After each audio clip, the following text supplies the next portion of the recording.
بسم اللہ الرحمن الرحیم۔ مفتی طارق مسعود صاحب، گالی مت دیجیے۔ میں مانتا ہوں آپ کو عاملین پر اور روحانی معالجین پر شدید غصہ ہے۔ یہی وجہ ہے کہ آپ اپنے مختلف بیانات میں عاملین اور روحانی معالجین کو شدید تنقید کا نشانہ بناتے ہیں۔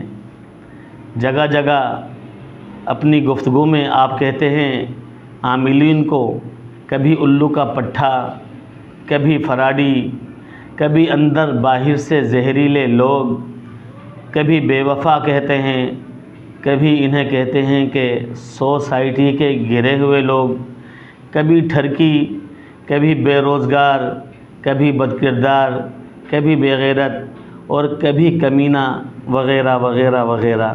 اس طرح کے جملے معالجین کے لیے، روحانی معالجین کے لیے آپ اپنے بیانات میں اکثر استعمال کرتے رہتے ہیں۔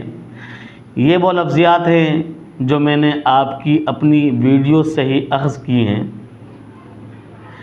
عاملین کو دیکھ کر کبھی آپ کا بی پی شوٹ کر جاتا ہے، کبھی آپ شدید غصے میں آ جاتے ہیں اور کبھی آپ ڈپریشن میں مبتلا ہو جاتے ہیں۔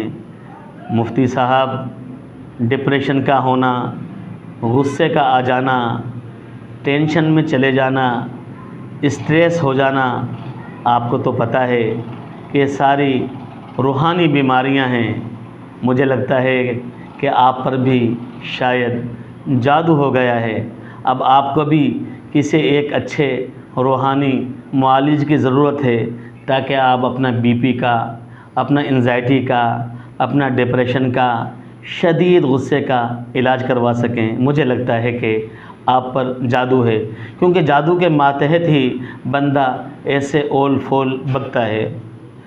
محترم طارق مسعود صاحب، آتش نے کیا خوب کہا تھا، جب آپ شدید غصے میں چلے جاتے ہیں، ڈپریشن میں چلے جاتے ہیں اور آپ کا غصہ جب چوتھے آسمان کو چھوتا ہے تو آپ وہ لفظیات استعمال کرتے ہیں جو ایک عالم کے، ایک مفتی کے شایع نشان نہیں۔ آتش نے ایسے ہی موقع کے لیے کہا تھا، لگے منہ بھی چڑھانے دیتے دیتے گالیاں صاحب، لگے منہ بھی چڑھانے دیتے دیتے گالیاں صاحب، زباں بگڑی تو بگڑی تھی، خبر لیجئے دہن بگڑا۔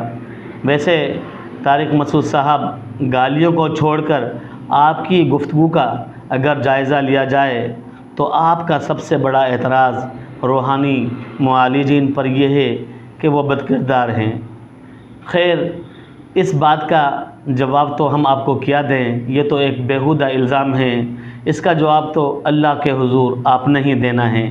لیکن میں یہاں ایک سوال کرتا ہوں اور شاید میرا یہ سوال بنتا بھی ہے، آپ کو ان کی بدکرداری نظر آتی ہے تو طلباء، حفاظ کرام، قراء حضرات، علماء کرام، مفتان کرام اور آج کل شیوخ الحدیث کے نام بھی سنے ہوں گے کہ جو کردار کی کمزوری ہے، کیا وہ ان اوصاف سے متصف نہیں ہیں؟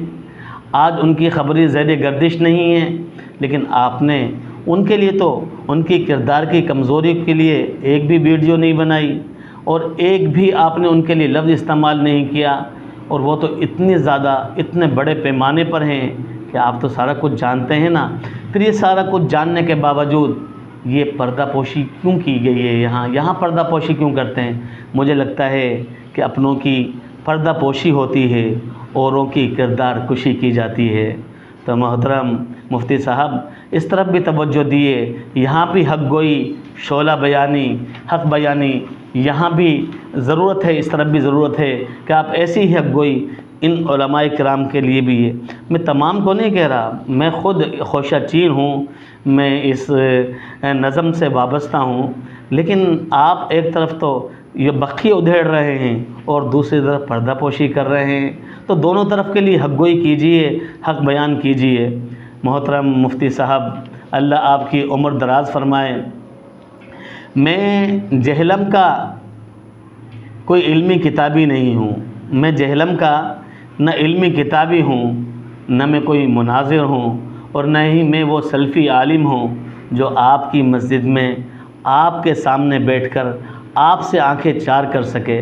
میں تو سیدھا سادہ ایک بے ضرر سا طالب علم ہوں جو جون ایلیا کی زبان میں صرف اتنی مدعا ہے آپ سے، اتنی التجا ہے آپ سے، اتنی درخواست ہے آپ سے کہ جون نے کہا تھا نا، غصہ بھی ہے تہذیب تعلق کا طلبگار، بس یہی التجا ہے کہ غصہ بھی ہے تہذیب تعلق کا طلبگار۔ مجھے یاد پڑتا ہے کہ میں بہت چھوٹا تھا، اس وقت ہمارے گھر جنگ اخبار آیا کرتا تھا، اور اس کے اندر حضرت مفتی محمد یوسف لدھوانی رحمۃ اللہ علیہ کے آپ کے مسائل اور ان کا حل کا جواب دیا کرتے تھے۔ اب تو صحیح سے مجھے وہ قصہ بھی یاد نہیں، لیکن اتنا یاد پڑتا ہے کہ کسی ناقد نے حضرت مولانا محمد یوسف لدھوانی شہید رحمۃ اللہ علیہ کو ایک خط لکھا۔ اس خط میں حضرت پر شدید تنقید کی گئی تھی، سر عام بس گالیاں نہیں دی تھی لیکن کسر کوئی نہیں چھوڑی تھی، شدید قسم کے اس کے اندر حضرت پر الزامات لگائے تھے۔ مجھے اب صحیح سے وہ یاد بھی نہیں، اس کے مندرجات کیا تھے وہ بھی یاد نہیں، اور حضرت نے جو جواب لکھا تھا وہ بھی یاد نہیں، لیکن حضرت نے اس جواب میں ایک شعر لکھا تھا، وہ فارسی کا ایک شعر تھا، وہ میں آپ کی نظر کر رہا ہوں۔ حضرت نے جواب میں، گالیوں کے جواب کے اندر، غصے کے جواب میں، شدید بے جا تنقید کے جواب میں، حضرت یعنی بجا تنقید نہیں تھی، بے جا تنقید تھی، اس بے جا تنقید کے اندر بڑی شائستگی کے ساتھ، بڑی تہذیب کے ساتھ، بڑے اچھے انداز کے اندر حضرت نے جواب دیا تھا، بدم گفتی و خرسندم نکو گفتی افاق اللہ۔ حضرت مفتی طارق مسعود صاحب، یہ شعر میں آپ کی نظر کر رہا ہوں، اگر آپ بھی اگر اس طرح کا جملہ استعمال کرتے، شاید ہم جیسے ٹھرکیوں کو جن آپ کے الفاظ کے اندر، اور ہم جیسے بد کرداروں کو کوئی راستہ مل جاتا، ہم اپنی اصلاح کی فکر کرتے۔ تو حضرت مولانا محمد یوسف لدھوانی شہید رحمۃ اللہ علیہ نے کیا کہا تھا؟ بدم گفتی و خرسندم نکو گفتی افاق اللہ، جواب تلخ می زیبد لب لال شکر خارا۔ گالیوں کو مائنس کر میں آپ سے شدید محبت کرتا ہوں۔ آپ سے محبت کرنے والا ایک بھائی حافظ حبیب اللہ طبیب، سرائے فقیر، میرپور خاص، سندھ۔ السلام علیکم ورحمۃ اللہ وبرکاتہ۔